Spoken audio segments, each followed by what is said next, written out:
नमस्कार मित्रांनो, आज आपण पाहणार आहोत नवीन हिट अँड रन कायदा आहे तरी काय. तुम्हाला माहीत असेल की यापूर्वी IPC कलम 304A अंतर्गत वाहन चालक अपघात करून फरार झाल्यास त्याला फक्त 2 वर्षाचा तुरुंगवास भोगावा लागत असे. पण मात्र आता केंद्र सरकारने नवीन मोटार वाहन कायदा पारित केला.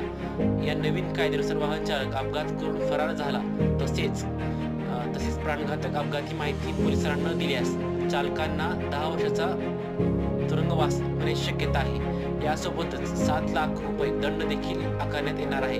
यालाच हिट अँड रन कायदा असे म्हटले आहे. यापूर्वी या प्रकरणातील आरोपी चालकास काही दिवसात जामीन होत होती, पण आता मिळण्याची शक्यता कमी आहे.